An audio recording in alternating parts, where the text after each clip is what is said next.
harus ada atraksi. Kalau bahasa orang daerah itu ndadi atau kesetrum begitu. Kalau untuk takut, enggak mas.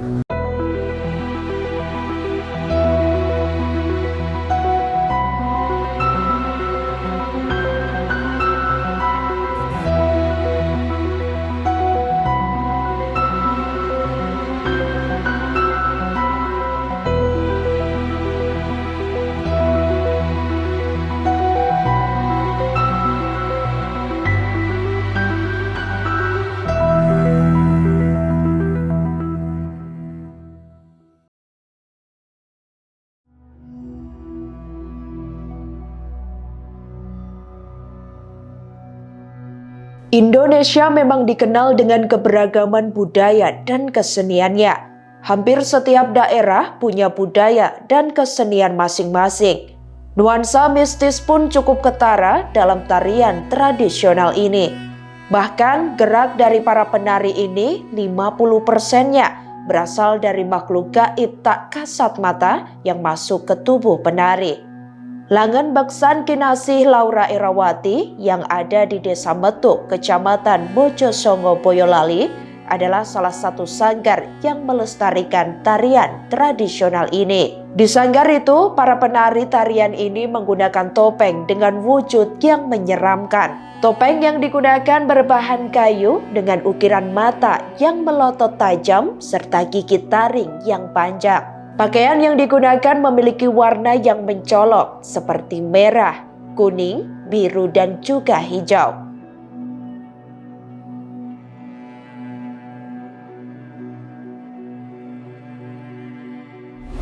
Ya, pertama-tama terima kasih sekali. Ini dari Tribun ya, telah berkenan sedikit menguak dunia seni yang berkaitan dengan gaib kalau bahasanya masyarakat umum.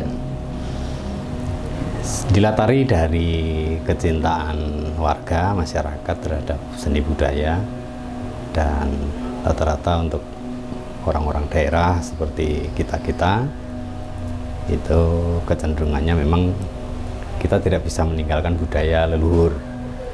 Dengan adanya mistik-mistik yang konon dari para leluhur yang sudah mendahului kita, itu biasa dilakukan. Makanya kalau saya pribadi kecenderungannya ke nilai seninya. Tapi untuk orang Jawa seperti saya, itu juga tidak boleh meninggalkan adat yang sudah ditinggalkan oleh leluhur kita. Makanya dengan kesenian yang kita bina, kita bangun, kita dirikan sekitar 6 tahun yang lalu di sini, itu berkaitan dengan kesenian reog yang pada dasarnya pada awal-awal pendirian dulu itu karena latar belakang dari Bunda Laura itu adalah seorang rias manten, dan tidak tergambar sama sekali beliau itu mau membuat reog, hanya sebatas menampilkan seni tarinya. Tetapi kelak di kemudian hari, akhir-akhir ini beliau akhirnya terjun juga untuk mengikuti kesenian reog yang digelar di area Boyolali dan sekitarnya dengan dunia mistik yang berkaitan di situ. Tentunya banyak pengalaman, kejadian-kejadian yang janggal, yang menurut logika kita itu tidak masuk akal, tetapi ya itulah dunia kesenian reog. Jadi indahnya di situ. Di masing-masing kesenian kan punya keasikan dan keindahannya sendiri-sendiri. Tetapi di reog ya seperti ini. Makanya kayak pengalaman kemarin waktu di Taman Walojati, saya juga baru mendengar dari Bunda bahwa akan digelar reog yang menghadirkan memang untuk anak-anak penarinya itu harus ada atraksi. Kalau bahasa orang daerah itu ndadi atau kesetrum begitu. Nah, itu kalau sudah kaitan dengan itu tentunya kekuatan itu tidak hanya dari kita. Banyak kekuatan-kekuatan gaib dari luar yang kecenderungannya itu ada sisi yang mendukung, ada sisi yang bertolak belakang, ada kecenderungannya, istilah Jawanya itu meri atau gimana, biasa hal semacam itu. Tetapi dasar kami adalah untuk menggelar kesenian, untuk mempromosikan taman itu. Jadi kami tidak pernah anti terhadap yang lain. Makanya walaupun ada hal-hal gangguan ataupun godaan-godaan, tetap kita harus lewati. Makanya seperti yang panjenengan semua bisa lihat di sini, baru kali ini saya juga masuk di sini. Di sini ada tempat khusus seperti ini, karena dulu memang tidak punya gambaran seperti itu. Ini seperti yang panjenengan lihat semua itu, bahwa topeng-topeng ini semuanya kalau di istilah kami itu diiseni, gitu. Jadi ada kekuatan gaib yang memang yang sudah singgah. Ada, ya, yang singgah di situ. Makanya kecenderungannya untuk para penari itu kalau sudah memakai ini, nanti dari roh gaibnya ini itu yang akan masuk. Tapi untuk kejadian-kejadian, kejanggalan-kejanggalan, karena pada waktu penampilan reog itu sendiri, itu biasanya sebelum manggung, sebelum pentas itu area itu harus dibakar dulu. Tujuannya untuk agar roh-roh gaib yang dari luar itu tidak masuk. Karena kecenderungannya kalau masuk nanti ribet, akan kesulitan para pawang-pawang itu untuk mengembalikan roh-roh ini kembali ke tempatnya. Makanya berbagai macam pernik-pernik di sini itu masing-masing punya kekuatan sendiri-sendiri, punya karakter sendiri-sendiri sesuai dengan pemain yang memakai ini karakternya. Karena pengalaman kuncinya kalau di kesenian reog ini, berbagai macam alat musik yang tersedia di situ, itu kuncinya hanya satu sebenarnya, Mas. Hanya pada bende 3. Bende 3. Jadi sekali bende 3 itu dibunyikan, itu langsung mengundang roh. Pengalaman kami, rohnya Mbah Petruk Gunung Merapi saja pernah turun. Iya, sering turun. Iya. Jadi antiknya kesenian reog itu di situ. Kalau cuma sekedar lagu-lagu nyanyi itu biasa, tapi setelah nanti bende 3 itu berbunyi, penonton yang kelihatannya banyak seperti itu manusianya, itu kalah banyak daripada roh-roh yang pada nonton. Nah, dari roh-roh itu, dari penonton gaib, ya penonton gaib itu keinginan mereka itu mau bergabung. Betul. Iya, ikut bergabung, ikut seneng-seneng, iso joget, karena di situ nanti kan ada satu meja yang kami sediakan untuk istilahnya makanannya penari yang kerasukan itu, atau di istilah kami dikasih sesajen kan gitu. Jadi kecenderungannya mereka ingin juga menikmati itu. Makanya kita berikan pagar dari 4 penjuru itu agar mereka itu tidak bisa masuk. Karena kalau sudah anak-anak ini sudah kita bawain sendiri, ada kekuatan gaib sendiri yang merasuki, kemudian ketumpangan roh lain, jadi ada double, ada 3, 4, itu lebih parah lagi. Itu sulit untuk dikembalikan karena keinginannya berbeda-beda. Oh, banyak sekali, Mas.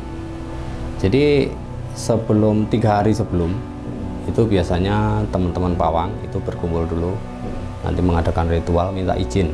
Yang pertama dari tempat kami di sini ya, itu dari makam leluhur kami. Itu biasanya kami minta izin dulu, minta izin dan juga minta bantuan doa, bantuan untuk bisa nanti tampil maksimal dan tanpa ada gangguan dari manapun juga. Kemudian nanti pada malam sebelumnya pentas itu diadakan ritual, ada 4 penjuru makam di area tempat bermain anak-anak itu, di area pentas itu. kita ambil 4 penjuru makam di wilayah itu. Paling dekat. Iya. Penjuru yang paling dekat. Betul, terdekat. Kita mintain izin, kita mintain restu, kita mau ikut seneng-seneng di situ. Namanya orang Jawa istilahnya. Jadi istilah Jawa itu wong Jawa ki kudu Jawa nih, seperti itu. Jadi kalau kita ke tempat orang, ya kula nuwun istilahnya, kemudian minta izin seperti itu. Dan di situ nanti di area tempat untuk pentas itu dari kami, dari pawang-pawang kami itu pasti selalu kami berikan pagar puter. Ya, agar ya itu tadi pada waktu main, pada waktu anak-anak itu nari tidak ada gangguan dari roh-roh yang di luar. Topeng itu hanya sekali pada waktu prosesi pengisian itu saja. Jadi setelah pengisian ya seperti ini. Nanti kalau kita mau pentas, kita mau main, kita tinggal angkut aja. Jadi hanya sekali pada waktu pengisian aja. Iya, itu dimintakan. Biasanya istilahnya orang Jawa itu kalau di satu wilayah, satu kampung itu biasanya ada istilahnya danyang, bau rekso. Biasanya yang bau rekso wilayah itu. Lah kita biasanya minta izin beliau untuk meminjam salah satu anak-anak beliau untuk bisa kita gabung ke kita. Jadi kalau dilihat kasat mata memang ada pagar, biasanya pagar bambu. Tetapi ada yang tidak kasat mata, itu pagar goib. Itu biasanya suka kalau orang yang enggak, paling juga dari teman-teman kita juga, yang nggak suka kita manggung ya, itu biasanya dikerjain. Nah, pagar itu dijebol. Susahnya kalau pagar udah jebol, itu ya itu tadi, nanti rohnya bisa double-double. Nah, itu akan pawang-pawang akan kesulitan gitu. Kalau saya kecenderungannya biasanya kalau saya biasanya kan status saya MC kalau di situ. Gitu. Jadi kalau pawang itu sudah nggak mampu, saya baru terjun. Biasanya seperti itu. Kalau masih bisa diatasi pawang, biasanya saya nggak pernah ikut campur. Gitu. Saya dulu pernah punya pengalaman, ada satu sendang namanya sendang rujak beling. Itu ada di kawasan satu persawahan gitu, di tengah persawahan itu ada sendang namanya rujak beling. Itu airnya itu kalau direbus hangat aja nggak, mau berapapun derajat Celcius apinya itu anget aja nggak, apalagi mendidih. Jadi di situ pernah ngikut itu. Susahnya minta ampun dari pawang-pawang, dari masternya pawang kan. Kalau pawang ada masternya biasanya seperti itu. Itu terjadi seperti itu. Kalau ini sebenarnya cuma kreasi dari seniman pencipta ya, tetapi saya tahu kalau beliau itu juga membuat topeng-topeng seperti ini itu tidak hanya sekedar sebatas menuangkan karya, tetapi pasti dia punya ilustrasi tersendiri, punya gambaran tersendiri dengan akhirnya tercipta seperti ini. Dan memang kalau kita bisa lihat itu di luar kehidupan kita itu ada kehidupan yang memang karakternya seperti mereka gitu. Biasa kalau yang namanya gaib itu kan kita nggak tahu, tetapi biasanya karakter itu sih, biasanya karakter dari yang merasuki. Kalau terbiasa mereka makan balon misalnya, itu selamanya dia akan makan balon atau yang sejenisnya, gitu. Yang biasa makan gelas, karakter itu setiap saat jadi pasti akan makan gelas. Tetapi kita punya trik tersendiri. Jadi sebelum rohnya itu masuk, misalnya kayak penjenengan itu penari, ya. Sebelum penjenengan nari itu saya briefing dulu, saya kasih tahu dulu, karena saya tahu persis bahwa roh yang masuk jenengan nanti itu ada di samping jenengan. Jadi saya ngasih tahu jenengan, beliau juga tahu, dia juga tahu gitu. Untuk nanti kamu nggak boleh makan beling, nanti nggak bakal minta beling. Oh gitu. Gitu. Saya punya strategi khusus bahwasanya dia itu orang luar, Ya. dari roh luar Ya. yang masuk. Ya. Kami sudah berikan kesempatan. Ini area saya, tempat-tempat saya, acara-acara saya. Jadi kamu masuk di sini, saya kasih waktu, kamu bisa seneng-seneng di sini, kamu bisa gabung di sini. Tak kasih kesempatan, tak kasih waktu. Ya, makanya jangan aneh-aneh. Kamu harus nurut aku, bukan aku yang nurut kamu. Ya. Karena aku yang punya tempat ini, aku yang punya hajat ini. Gitu. Biasanya seperti itu triknya. Jadi setelah begitu nanti akan nurut. Karena apa? Karena dia juga takut nanti pada saat kita pentas di tempat lain dia ikut, dia mau masuk lagi, kita nggak kasih kesempatan gitu. Gitu. Oh, sering itu nggak hanya pentas mas, jadi pada saat latihan aja itu, karena kecenderungannya gini, anak-anak itu kalau lama nggak latihan itu kayak ada bisikan-bisikan, ada keinginan untuk gitu loh. Seperti kalau orang itu senengnya minum susu gitu, lama nggak minum susu gitu, rasanya kan ngiler-ngiler gitu loh. Nah, seperti itu. Makanya pada saat latihan pun juga kadang terjadi seperti itu. Ada yang ini pegangannya sendiri udah masuk, kemudian lahir. Iya betul. Selain itu juga ada topeng menyeramkan yang ditali dengan kain putih seperti pocong. Para raksasa tersebut menari dengan gerakan tangan dan kaki yang kompak. Sebelum topeng ini dipakai, sang pawang terlihat telah merapalkan mantra-mantra khusus. Bahkan 3 hari sebelum pementasan dimulai, sudah dilakukan ritual-ritual khusus. Tarian yang terkenal bernuansa magis ini kian kental dengan banyaknya kembang setaman yang ada di hadapan para penari tersebut. Tak lupa sesajen dan adanya pembakaran dupa selama gelaran ini berlangsung kian menambah kental aroma magisnya. Bahkan tak sedikit dari para penari serta sang pawang memakan bunga mawar merah yang ada tersebut. Mereka terus menari sesuai dengan karakter topeng yang dibawa dan masih dengan irama musik yang mengiringi. Kalau untuk pengalaman mistis ya dalam pengambilan syuting mungkin di YouTube-nya EB Keraoti banyak ya Mas Gor ya. Dimulai dari kita syuting Gerdapati di Telaga di Delingo itu kebetulan juga pakai sesajen juga, ada kita bakar menyan. Pas kita take video, begitu video kita editing ternyata ada suara rintihan cewek gitu. Dan itu kebetulan saya sama Mas Gori yang edit ya Mas ya di kamar, jadi langsung kita take down, hapus saja karena bener asli suaranya, karena kita berangkat cowok-cowok gitu, kok ada yang cewek gitu. Ngerintih Mas, rintih kesakitan. Dan kebetulan itu Gerdapati sama Ucong. Kalau Ucong ini Mas, itu ya kejadiannya juga banyak, ada 2. Sama Gerdapati ini kayaknya cukup usil gitu loh. Jadi kalau Ucong itu di pertama itu kita undang fotografi, kita bikin video sinematik juga. Itu kita foto, tinggalin kamera, tahu-tahu kayak ada sesuatu kecil putih itu loh. Nah itu tahu-tahu kayak ada membesar putihnya. Tak kira itu flag ya, tapi kok flagnya itu membesar gitu loh di kamera, di video. Nah terus kejadian lagi kita main di situ, baru menginjak di panggung langsung kamera mati semua, take down. Jadi kita harus take ulang lagi sama TV-nya.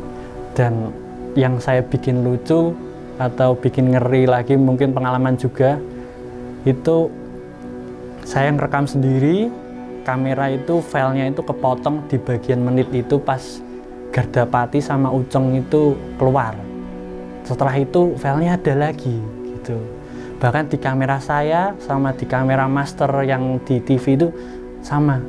Di bagian itu begitu Gerdapati sama Ucong ada di panggung, hilang. Habis itu hostnya nyambut ke lanjut acara, baru ada videonya lagi. Jadi itu mungkin sedikit kisahnya. Kalau untuk takut, enggak Mas. Sudah biasa ya? Bukan masalah biasa, mungkin kita ya berteman aja lah sama mereka, menghargai, mungkin kita kurang hormat atau gimana sama mereka gitu aja. Kalau tari sebenarnya udah dari lama, ya kan, dari 5 tahun yang lalu sudah saya tekunin. Terus mulai saya ke reog ini ya, ke dunia reog itu sekitar 2017 akhir. 2017 akhir saya mencoba topeng ireng, tapi pada saat itu masih di acara penyambutan. Jadi waktu itu saya memulainya dari acara-acara germas, jadi gerakan masyarakat sehat, jadi masih cenderung ke arah senam waktu itu. Jadi terus kemudian berubah arah ketika di tahun 2018 mulai saya ikut festival di Selondo. Di Selondo itu di daerah Jawa Timur. Terus kemudian saya ikut festival-festival lain-lain. Tapi waktu itu saya masih pakai MP3, seperti yang disampaikan Pak Buas tadi, saya masih pakai MP3, masih belum menuju ke arah reog yang beneran gitu. Nah, baru ketika pandemi, justru karena di pandemi itu kok sepi sekali, saya harus bikin suatu gebrakan biar anak-anak tetap semangat. Nah, dibantu dengan anak-anak ini, juga Pak D di belakang ini, saya buat LBK Erawati itu tampil kemana-mana dengan memakai prosedur yang seperti di lereng Merapi, seperti itu. Satu, karena saya memang mencintai seni. Satu, saya senang sekali ketika saya melihat anak-anak itu menari, dan kemudian mereka menari itu bahkan tanpa sadar. Mereka tetap menari. Nah, dari situ itu ada ketertarikan tersendiri. Kalau saya bilang, kita kadang kalau satu sisi manusia ya, kita sisi ilmu pengetahuan, terkadang kita melihat sesuatu dejavu ya, kalau orang-orang zaman sekarang bilang dejavu. Kalau saya bilang itu kayak seperti flashback kehidupan itu, kok saya memang tertarik di sini, dan saya rasa memang dari awal itu memang saya terlahir di sini gitu. Nah, waktu itu saya kemudian hubungi sesepuh saya, istilahnya dia masih eyang saya, dan dia sampaikan kalau memang waktu dulu ada di sejarah keluarga itu yang dia memang seorang senopati, di mana senopati itu dia memang berkolaborasi dengan para warok yang bertempat tinggal di Selo. Jadi saya rasa ya mungkin kita bilang kebetulan ya kebetulan, tapi kalau kita sebagai orang Jawa kita otak-atik gatuk lah, itulah memang jalur saya harus di situ.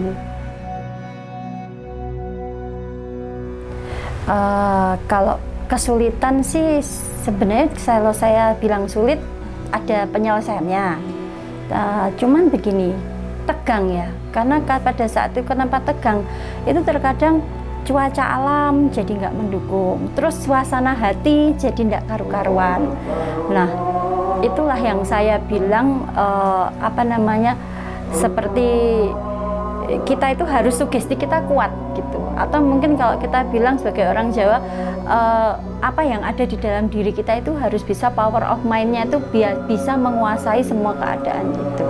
Seperti itu. Karena kalau sang pengasuh itu sendiri ambruk, yang terjadi pasti penari juga akan ambruk juga.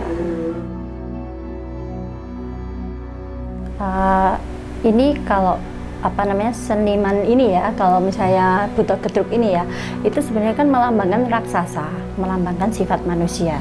Jadi kalau dari sifat manusia itu kan bermacam-macam.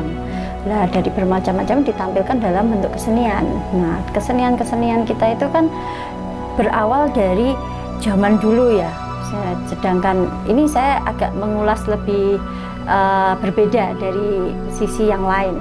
Kalau rata-rata dari sisi kesenian, ini saya ulas dari sisi seni ya, dari seni waktu sejarah kita.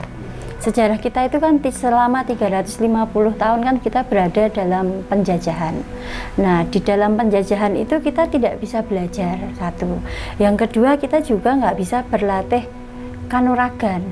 Karena otomatis penjajah itu tidak akan mau kalau kita mempunyai suatu kekuatan. Nah, dari seni inilah dulu pejuang-pejuang kita itu istilahnya bergerilya. Dia bergerilya dari gunung ke gunung melakukan latihan-latihan. Karena dalam tarian Rampak Buto ini ada hentaan-hentaan kaki yang serempak, yang dia juga dikasih kerincing yang beratnya sangat banyak. Saya rasa kalau jenengan pernah lihat film Shaolin lah, itulah latihan mereka. Nah, mereka berlatih dengan kerincing yang segitu besarnya, melatih otot kaki, melatih kekuatan kaki mereka untuk menjadi seorang prajurit. Jadi disitulah dulu kalau kita melihat dari sejarah dari kesenian reog itu juga para seniman zaman dulu itu membantu para senopati-senopati perang itu untuk membuat suatu kekuatan dari gunung ke gunung, akhirnya turun ke gunung sudah siap menjadi seorang prajurit yang siap mempertahankan negara. Kalau jenis dan tarian, karena LBK itu membuka semuanya ya, terbuka semuanya. Kita itu memulai ini dari pertama tarian topeng ireng. Terus akhirnya kita tambahkan buto gedruk. Sekarang ada Gardapati ya. Gardapati itu barongan Kediri. Terus ini merambah lagi ke Bujang Gandong. Jadi Bujang Gandong itu nanti kita sebentar lagi ada keluarga baru yang datang, Dadak Merak. Jadi memang visi dari LBK Erawati itu ke 1001 reog Nusantara. Jadi di sini itu kan ada 1000 reog ya sebenarnya, 1001 reog dari Sabang sampai Merauke lah ya kalau zaman dulu kita bilang. Jadi dari ujung barat, ujung timur itu sebenarnya ada kesenian reog, hanya berbeda bentuknya. Lah nanti di LBK Erawati ini kita berusaha untuk mendatangi satu persatu dan membawa pulang semua reog yang ada di Nusantara ini. Tapi kita ya perlu proses pelan-pelan bersama adik-adik ini. Karena tanpa adanya adik-adik ini kita nggak ada apa-apanya. Karena kalau sudah orang tua seneng, ya wes orang tua aja. Tapi kalau anak-anak seperti ini, milenial ini, mereka akan memasukkan ide-ide mereka biar disukai sama anak-anak yang misalnya kecil-kecil ya, kayak masnya ini kan sudah remaja, sudah umur 20 ke atas. Mereka akan membuat sesuatu yang disukai oleh anak-anak yang di bawahnya ini, untuk SMP. Nah, dia juga akan membuat tarian yang disukai untuk anak-anak yang seperti tadi, yang si bocil tadi, yang lebih kecil lagi. Jadi disinilah bedanya LBK dengan yang lain, karena kita memang visinya, saya mau reog itu disenengin, jangan sampai diambil sama orang lain, karena banyak nilai filosofinya, banyak nilai leluhurnya. Kan kita harus menghargai roh leluhur kita ya. Ya itulah salah satu cara. Bukan kita mau syirik atau gimana, enggak. Tapi penggunaan bunga, penggunaan dupa itu adalah media buat kita. Contohnya seperti ini. Misalnya saya mau berbakti sama orang tua saya datang ke tempat orang tua saya bawa kue ya. Inilah media saya untuk menunjukkan saya masih sayang sama orang tua saya, dan orang tua saya juga tidak melihat berapa nilai kue ini. Begitu pula dengan apa yang saya lakukan bersama teman-teman di sini untuk menghargai para leluhur kita, itu memakai media, yaitu media misalnya bunga. Saya bawa bunga, bukan saya mau gimana-gimana, inilah bunga, media saya untuk berbakti kepada leluhur saya yang sudah tidak ada. Itu. Awalnya berbeda, tapi saya enggak bisa untuk mengungkapkan semua di sini gitu. Saya kasih tahu sedikit aja ya, seperti Gardapati ini. Gardapati ini ataupun Biantoro ya. Kalau untuk Biantoro ini itu kebetulan karena saya waktu itu melakukan perjalanan ke Ngebel.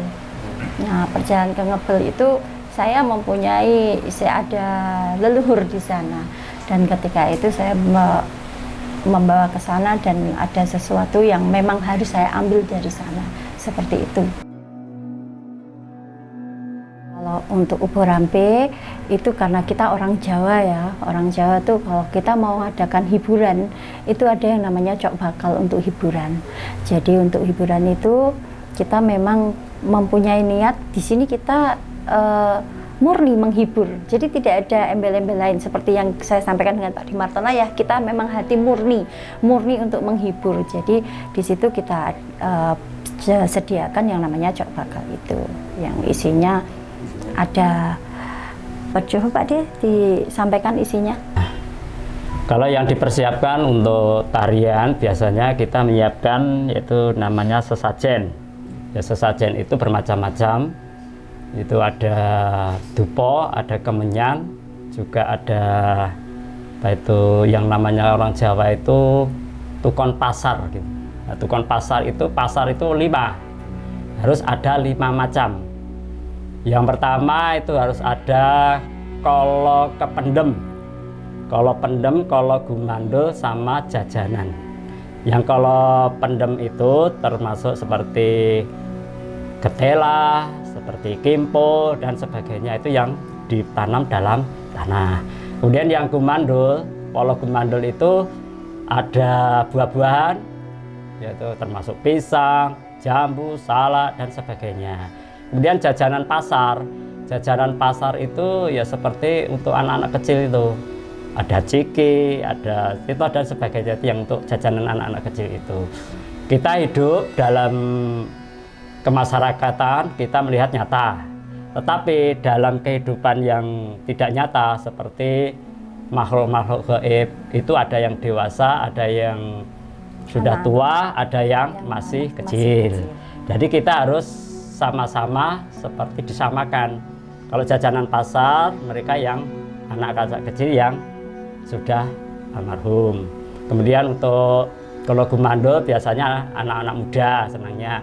Kalau yang tua itu biasanya sukanya itu kalau kependem, ya seperti kimpul, ketela, itu ya pokoknya yang ada dalam tanah, itu kesukaan orang tua zaman dulu. Kalau filosofi, kalau saya mengambil kesimpulan bahwasanya kehidupan kita sehari-hari itu kita punya sifat, karakter sifat itu pasti ada, yaitu sifat iri, serai, dengki dan sebagainya. Pokoknya yang tidak bagus lah. Kemudian karakter itu ada dalam istilahnya kalau dulu itu buto gitu. Makanya topeng buto kan ini ada dipakai untuk tarian. Nah, kemudian setelah dipakai para penari itu kan ditonton banyak orang. Nah, ditonton banyak orang, makanya kesimpulannya kalau orang mempunyai sifat iri, dengki, serai seperti yang digambarkan dalam topeng buto itu, nanti apa itu akan banyak ditonton orang, jadi tontonan orang lah.